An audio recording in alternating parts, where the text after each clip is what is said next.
Tadi Bu Dewi sudah menjelaskan terkait dengan perawatannya, lalu juga konsep secara support sistemnya yang perlu dibangun gitu ya.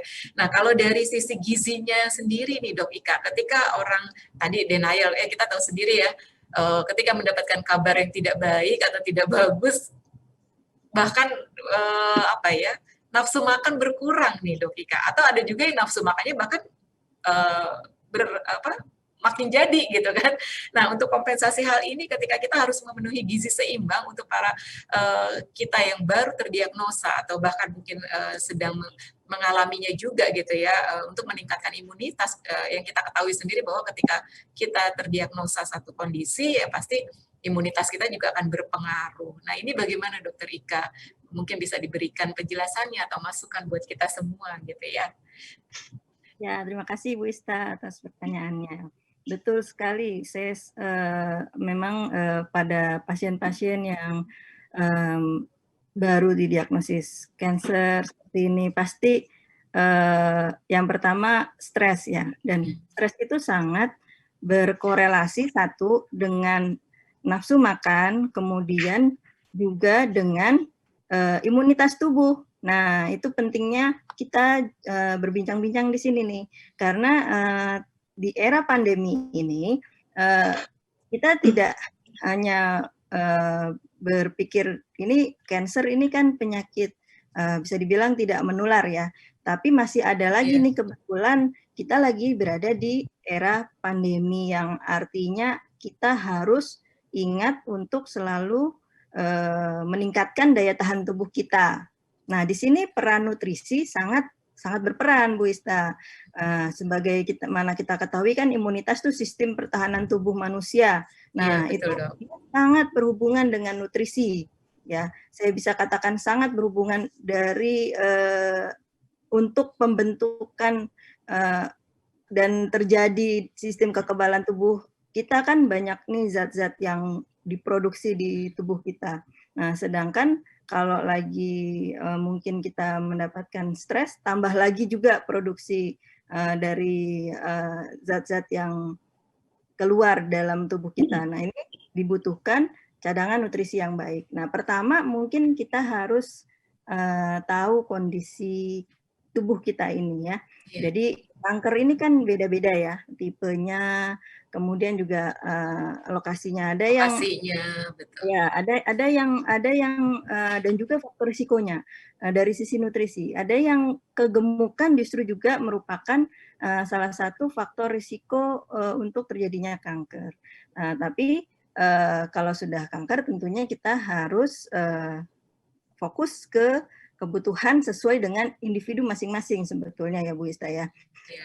Jadi pasti akan untuk masing-masing individu ini akan perlu pendekatan yang berbeda. Tapi secara umum yang pasti pertama energinya harus cukup. Energi itu kalori yang didapatkan dari makanan, kan kita ibarat bahan bakar ya untuk tubuh kita. Itu bisa kita dapatkan dari karbohidrat dan lemak. Nah, di sini mungkin nanti pasti polemiknya nih, pilih mana karbohidrat atau lemak. Nah, iya, ya. betul. Bahkan kita yang sehat sendiri juga kadang-kadang suka polemik juga ya Dok ya. Karena sekarang trennya ada ini. Sebenarnya sih memang karena secara apa ya, yang sudah terjadi selama ini di Indonesia itu, memang kita termasuknya kaum yang gemar nasi sekali ya. Jadi mau dibilang belum makan kalau belum makan nasi seperti itu ya. Iya, sebetulnya kan banyak juga alternatif dari sumber energi lain yang bisa kita konsumsi, dan pemilihan dari sumber energi ini yang penting, yaitu sebaiknya kita konsumsi dari karbohidrat yang sifatnya lebih kompleks. Kompleks itu dalam arti bukan gula, sederhana. Makin sederhana, makin kurang baik, makin kompleks makin lebih baik untuk termasuk untuk kanker dan peradangan dan imunitas tubuh kita juga. karena itu lebih kurang menyebabkan peradangan. Nah, kemudian juga biasanya lebih banyak kandungan seratnya, lebih banyak kandungan vitamin B-nya. Nah, seperti itu yang lebih kompleks ini biasanya ya. Kemudian yang penting lagi protein. Nah, ini protein ini sangat penting karena protein ini kan merupakan zat pembangun ya, pembangun. Jadi kalau kita tidak konsumsi protein, maka tubuh kita akan mendegradasi, maksudnya mengambil dari otot, dari protein yang ada dalam tubuh, salah satunya dari otot gitu. Nah, itu yang bahaya untuk kanker ya. Jadi oleh karena itu kebutuhan protein harus dicukupkan. Protein bisa berasal dari protein hewani maupun protein nabati. Nanti mungkin kita akan bahas lagi nih kalau soal seberapa banyaknya. Nah, dan itu pun biasanya bersifat individual ya. Nah, itu. Jadi dan protein itu kan ada beberapa tingkatan ya, ada yang bernutrisi tinggi, ada yang kurang, tapi semuanya itu bisa saling melengkapi. Jadi asam amino esensial yang ada di dalam protein banyak memang lebih terkandung di protein hewani, tetapi di protein nabati itu lemaknya lebih bagus gitu. Jadi saling melengkapi. Nah, ini bicara lemak kemudian. Ya tentu saja lemak yang kita harapkan adalah lemak yang baik ya.